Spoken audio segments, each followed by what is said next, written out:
en être étonné quand Allah l'a aimé. Allah l'a aimé, Allah l'a rapproché comme il n'a rapproché personne. Et après lui, avant lui plutôt, Ibrahim, son aïeul. Donc quand Allah aime, comme vous le savez, le hadith rapporté par le Bukhari entre autres, quand Allah aime quelqu'un, il appelle l'ange Gabriel en disant « Ya Jibril, j'aime un tel, aime-le ». Et Jibril l'aime nécessairement puisque c'est un ange qui ne désobéit pas à Allah subhanahu wa ta'ala. Jibril descend dans les cieux, il dit aux anges d'aimer la personne, donc, et les anges vont l'aimer nécessairement parce qu'ils n'ont pas de volonté propre. Ils ne désobéissent pas à Allah. Ensuite, les anges descendent sur la terre et dans les mers pour inspirer l'amour de la personne, même si c'est la baleine et les poissons qui sont au fond de la mer.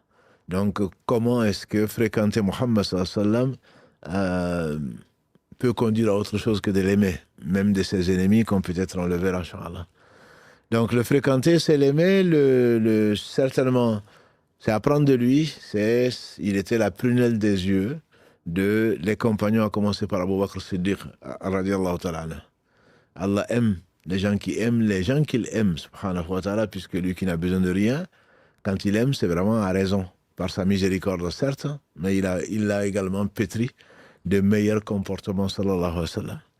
L'imam An-Nawawi, qu'il fasse miséricorde, il disait dans l'explication de Sharh, donc le Sharh de Muslim, l'imam Muslim, puisque c'est lui qui l'a commenté parmi autres savants, mais son commentaire qui est certainement fait autorité, l'imam An-Nawawi dit qu'on aime quelqu'un pour 3 raisons au moins. La première raison, c'est l'aspect physique, qu'on peut être attiré par un homme, par une femme, par une beauté quelconque, même un tableau, à cause de la beauté intrinsèque. Et il l'avait, sallallahu alayhi wa sallam. Il n'était ni grand, ni petit.